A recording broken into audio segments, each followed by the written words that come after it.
Are they one of your greatest threat when it comes to this stage, or will there be somebody else so far? Kamu ngomong Sam9 nih, kamu mention Sam9. Apakah Sam9 itu salah satu tim yang kamu ngerasa PR terbesar kamu ataupun ada tim-tim yang lain? Enggak sih. Karena emang kemarin iseng aja, kita nggak expect dia bakalan main seiseng itu. Okay. So basically, it's not really Sam9 is our biggest threat, but then we just don't expect they're gonna play like that. Okay, we might have more surprises for today, by the way. With tight points among the teams, and you still have a great chance to make it to the last chance stage. What's your focus to improve your rankings since today is your last day? And what do you think is the most important outcome for today's games?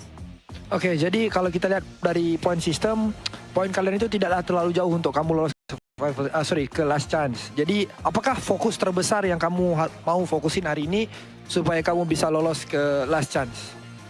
Kita lebih ngemaksimalin tiap game sih. Jadi kalau tiap game kita mendapatkan hasil yang bagus, poin juga bakalan ikutan bagus juga. Jadi kita fokus game per game.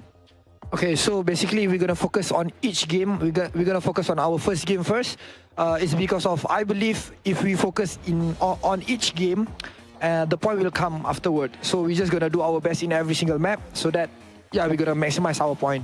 I agree. It's one step at a time, one thing at a time as well. But we're done here on stage live. We're going to toss it back to the casters. Good luck, all the best for all the teams out there competing, especially when it comes to Green Group. Today will be the last day performing, and the next day they have to just wait it out. We're just going to toss it back to the casters. Casters, take it away.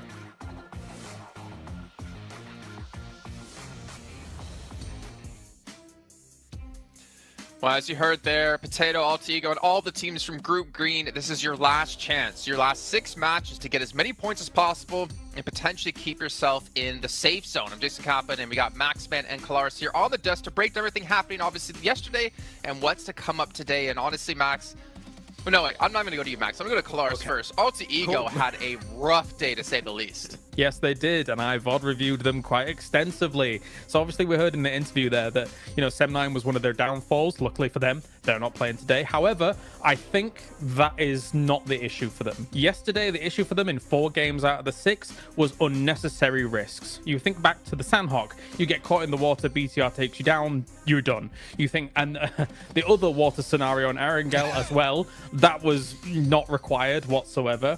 The first game on Erangel, where they're coming late to the circle, they're trying to go for a central spot. You're too late. Try and play edge instead. Again, another unnecessary risk. And then finally, Sem9 on Erangel being able to take them out when they're trying to find cars, right? So all of these unnecessary risks that they're taking could be easily mitigated if they're just playing a bit more mature PUBG Mobile and trying to play a bit more of a controlled style. Well, there you go. Before we can hop into some more analysis here, Max, I know you're just ready to talk. Got to remind you guys at home about the Infinix GT10 Pro official smartphone here at PMGC 2023. And while you're on your new lovely device, make sure you check out TikTok with the tag PMGC 2023 to find out some stuff behind the scenes, hopefully some interviews, hopefully anything for you guys to watch. And of course, if we do post about the event, make sure you use the hashtag as well. But Max, as you heard Kalaris break down Altigo, there's another team out there we really have to focus our attention on, a team who had a special invite into the group stage. It's G Gladiators. I don't know. I don't know if I want to talk about them. I'm making you talk about them. I don't know. I want to talk about them. I mean, Gladiators, we expect more, right? I still believe in the Gladiators cheese. They're going to cheese until the very end here, Jason. They're going to maybe qualify to the survival stage, to the last chance, should I say, with just a few points. But I want to look onto other teams possibly, because we got also a big shift of groups, right? And one of the few teams that's been added to the mix today, I'm especially excited to see play, is going to be Nigma Galaxy. They played exceptionally well back in their Group Red, and especially with Coops, he was the second top fragger of his group.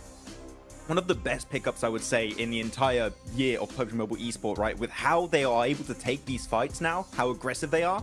I'm especially interested to see how they're going to fight for their spot in Pachinki on the Wrangle against, I believe it's the Xavier, how that really unfolds. But Nigma Galaxy has to be one of the teams that everyone is looking at to qualify for the Grand Finals, so they're a very big favorite for me here going in these matches. I'm hyped for them. I'm also hyped for Duxan as well, because South Korea, let's go. Here we are. Oh. They're awesome. They're awesome. And I mean, to be fair, they had a great start to their group initially, and they kind of fell off slowly as time went on. But I've said it multiple times, as South Korea constantly gets more and more days, more games on the board, they're great at assimilating information. All of their teams, all of the teams that qualify for PMGC. So I'm hoping for Duxan to prove big here again today. That was great analysis about gladiators, by the way. I was going to say, well, that's great stuff to talk about, obviously, Enigma Galaxy and Duxan. But, Max, I really want to hammer home about gladiators here. My attention actually are over towards potentially Inco Gaming, because obviously they've seen their brethren teams of Alpha 7, of Loops. Pretty well. I'm curious to see if they can rise up and be another Brazilian strong power team. But also, and Hyper, because the roster they ended up fielding in Group Red wasn't the roster they ended up fielding in Americas, or the team they ended up fielding in North America PMPL. I mean, to be fair, GFan on the roster was surprised to see them do so well in the group, considering GFan's kind of been out of the team for a while now. But they have, I guess, a lot of pressure coming their way from North America in general, considering they're our only representative. And I don't know. It's going to be tough, man. That's all I can say. I know that Zifan is watching a lot of, doing a lot of viewer parties, watching a lot of the different regions. So I think that might have helped out, actually, because he knows kind of what to expect in these matches against all these different teams, how they're going to rotate, and how these matches are going to be unfolding. So maybe that has been helping them out quite a bit. But it can't help you against the domination of Brazil right now, because Influence Rage are just running away with it. And as you said already, talking about Inco, Jason, they have already played at this stage. Nenebich in particular, one of my favorite players of the region, that I would like to see them potentially climb up. But that would be too many Brazilian teams almost in the grand finals. There can't be all of them. That's not possible. Or could it? I don't know. Yeah, we'll see. Obviously, still a lot to come up down the way. But we can see a comparison here of Mad Bulls up against Enigma Galaxy. And Mad Bulls obviously struggling when it came to placement points, able to put up a ton of eliminations and obviously double chicken dinners as well. We could see just obviously the performance when it came to group stage quite different when it came to eliminations. For me, Enigma Galaxy, I do feel like they were the one surprise for me, especially out of Group Red, to not advance through to the grand final straight away. I mean, they just fell short of Morph by a few points here and there, because Enigma Galaxy had a great start, and we know this team as a very formidable roster. I mean, I think a lot of people put a lot of stock in if Coops is gone, then if he's eliminated early, then maybe they don't have much legs to stand on. But I don't necessarily hugely agree with that. Of course, he is a force to be reckoned with, right? And somebody that is going to be sitting very strongly with him, as you can see here with the 43 eliminations. But this team still is able to play a macro game, even if Coops is gone. It's just that he is quite the powerhouse to speak of. I mean, thinking back to PMWI, Max, we did see Coops kind of be similar to Nomi, similar to Matic. He was kind of off by himself, but also the funny thing was he was the tip of the spear, it seemed, in most parts. He would be like the first one to cross the rows to get position for his team, but he'd be so confident and so successful to be able to do that it allowed Enigma Galaxy to kind of adapt their style quite a bit to how Coops can perform to his best. If you're Enigma Galaxy, you don't need an IGL. You just need to, Coops is engaged, we just follow Coops. Enable him. No, just enable Coops, exactly, to kind of take these fights, because clearly, as you said, he is the spearhead of these scenarios. He is the one that is leading the charge for this fight.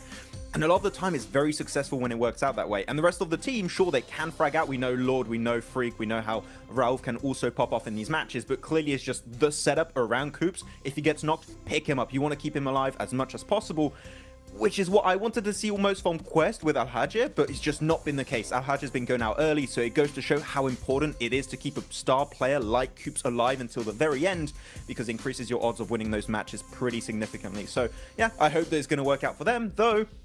If you're looking also on this graphic, Radio Seal, currently Reject, we had some great moments, right, Kalaris, in the group stage, but they've been a little bit invisible currently at the start of this tournament. There's still a bit of time for them to come back and hopefully qualify for the last chance, but Reject have not had the start I was expecting, and that might be also off the back of that long break between Group Green and now this point of the tournament. Honestly, I have a bit of a grim outlook for Group Green, in my opinion. We'll also take a look at some of the highlights, because, I mean, you've got 6 of their teams not able to make it happen yesterday, right? I think Alter Ego was the top out of those 6 teams with 22 points, and that's kind of why I focused on them a little bit in my VOD review from day to day, because I do feel like Alter Ego is the one that can try and get out of that rut that Group Green has put themselves in yesterday, because it is their last chance today. So much so that I do believe that Alter Ego will make some big changes coming in today. Like, for example, I think that they're going to go north on Sandhawk because N-Hyper goes down towards Camp Charlie, which was a backup drop since they moved away from that northwest island, for example. So we'll see if that actually pans out here today. But yeah, I think they've got a tall mountain to climb as Group Green today for the most part. I will say this, I'm 100% in agreement with you, Klaus, but one thing we can't forget about is that the difference between 16th place and 8th place is 15 points. Now, obviously, if you're Melise here in the situation, that's over doubling your points, but it's not that big of a gap at the moment, so it's really going to come down to those potential 1, 2, 3 points. That means whether you're into the last chance or your unfortunately PMGC run will be done. So it's still extremely close, but yeah, it is kind of eye-opening, Max, as we look at Group Green just struggling down towards the bottom of the leaderboard. Yeah, actually, I got a few numbers right now. Group Yellow, on average, have 40.5 points. Group Green have 26.3. So there's a pretty significant disparity between the teams that are between these two groups. It is going to be a bit rough. There's room for them to, of course, catch up here, but as we know, for the survival stage, it's only 2 days. The team of Group Green only have 6 matches remaining to have an impact on the leaderboards. And after, I think, Kalaris in esports, this is always the worst scenario to be in. You just got to stay and watch and just hope that the other teams around you don't perform well, which is the most insane situation to be in, because you just cannot have the impact you're hoping for anymore. No, for sure. It's a terrifying prospect to actually kind of stare down. For Rejects, of course, I think that obviously right now they got themselves 17 points yesterday. Compare that to the group stage that they had, which was 188 points in total. For me, I don't know if 2 days is enough for Rejects and rotating lobbies for them to gain traction, because Rejects' performances came in the latter stages of their group as a whole, compared to some of the earlier days and the early results. That said, as well, there's some uncharacteristic numbers that came out from yesterday. Procedure, for example, only 10 eliminations across 6 games. This is a team that can get that in 1 game, no problem, considering what we saw from them in the group stage. So my eyes are also on them, aside from Alter Ego, because I just think that they're capable of more. 100%. I completely agree, and unfortunately just not seen out of them and the Twins. But you know what, obviously rotating groups, I think for me, as you kind of mentioned, right, like we have rotating groups, it kind of doesn't favor some of the teams. But for me, PMGC is always about finding the best all-around team, because there's so many different kind of mini tournaments within tournaments, right? You have your group stage where you play out the same teams over the course of 3-4 days. Then you have this event where you have rotating groups, you have to be adaptive. Then you get to the grand finals where it's going to be a sprint, or I guess the last stage coming up in just 2 days, where it's really a sprint, right? With just 2 days of play. You got to be good all around, and we're going to find the team to be just that, hopefully, very, very soon. But one team I did want to focus on, just really quickly, because I want to throw this out there in case it happens. Influence Rage. You're so far in the lead, there should be no chance you're ever going to fall into the bottom 8. Do you start to hot drop on some teams' potential, start to kind of put yourself in rotational paths of some of the teams, well, obviously not them because they're not playing here, maybe Mad Bulls is a better case in the situation, to punish teams and prevent them from potentially qualifying? Because Influence Rage will come tomorrow, Mad Bulls is today. We always theorize this, and it pretty much never happens, right? But I want to see it! You want to see it, okay, but are the teams going to take that risk? I'm not quite sure. You could do it if you want at the second half of the day. I think now is a bit early to do that. You're safe. You're not 100% safe, so just... Mad Bulls? You don't... I mean, for Influence Rage, I would just say, just play the half of the day, just chill, normal. Then if you want, and see how it happens. I think the earlier you do it, the more responsive teams are going to be to that, and they're going to adapt around you, potentially hot dropping them, right? So if you Influence Rage, Mad Bulls, BTR, maybe you want to take a bit more time before going for a play like that. I don't know who you'd want to pick out. Maybe Rejects, maybe also Gladiators right now could be a team to take down. I don't know. Could be. I have a thought. I do think Mad Bulls is relatively safe. I mean, considering that I think that their performance will continue here throughout the day. I think if you were going to target anybody based on these 2 groups alone, I wouldn't even mind looking towards Procedure for on Erangel. If you think about their potential rotational paths from something like Yasnaya going up against kind of Rozhok, sometimes those can potentially clash from time to time, and Erangel is the most, as we all do our little things. Please, sir, I want to be next. I think that could be a target. If they were going to do something, I don't know whether they will, though. I'd even go on Alter Ego, to be honest. I think that would be a good team to take down. Maybe. They could be a threat. I mean, that's a good point. If you prevent people from hot dropping you when we get into the last chance stage, then it means your position's going to be a lot cleaner. You're limited in games. You have a better chance of qualifying through. But let's see what's going to break down as we're heading to our first match of the day with Sandhawk. Going to throw it over to our commentators of Jackie and Blink to take it away. Thank you, Jason. Oh, it's exciting already because I kind of like the way you can see we're all there in anticipation. It was cool. I like the way you kind of had, the we're in school blank. We want to get our opinions. Oh, in. yeah. Because even me and you were speculating, we're theory crafting. It's sick, man. This week's going to be so damn good. Like, the quality of games yesterday was great. If that carries on, I'm living for it, Blank. Yeah, I mean, we were having a little chat behind the scenes there. I mean, to be honest with you, there's a lot to talk about here. You know, you have some of these groups here that are now playing their last day. It's Group Green. This is their final day today before we head in towards tomorrow. Everyone gets 2 days of play between both the survival stage and that last chance. And some of the players, some of the teams in Group Green are in real danger right now. It's a stressful experience. You do Alliance, they look happy, they look ready to go, they look very, very excited to get things on the road here. They had a pretty good upwards trend over in their group. Didn't start off so strong, but ended it quite significantly well. Obviously not getting in towards that direct invite stage, but yeah, for Group Green, things do get a little tough here. And we were chatting about, like, there's really only a couple of teams from Group Green that we actually thought were fairly decent towards the end of it, and it kind of felt like the group of death. But the more we look into it, the more we see there's actually some very, very good teams in some of these other groups that definitely deserve more praise. Absolutely. I think that's sort of the speculation that we had when we came to this agreement, like looking back on it, in retrospect about the rose-tinted goggles or green-tinted goggles, really, the upper echelons of that group were absolute masterclass, right? Even Reject Tokyo couldn't be lumped in with that, with how well they were playing over that week.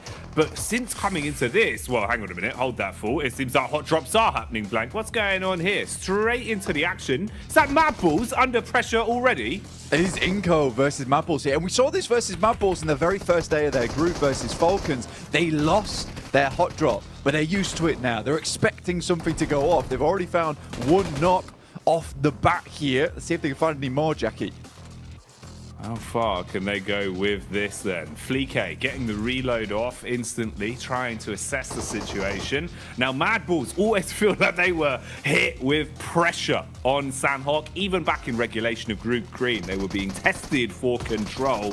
Inco are the ones that are starting to show up here, though. Early damage done. Fleek down by the DBS. Oof. Another knock coming in, Blank. Bit of a trade, but now we're seeing them both be severed. Lots of damage across either squad now. It was one apiece, but Inco were able to get that res off there. Vitali will finish off Fleek in the meantime. Zerich desperately trying to hold his own. Becker trying to head down the stairs. Nice little peek out coming through from Inco. Only one Mad Bull left remaining, but it's Tulika. He was having a fantastic day yesterday. Not about to let this game slip out of his hands, but he's only got one teammate left to bring up. But a huge amount of damage onto Squash.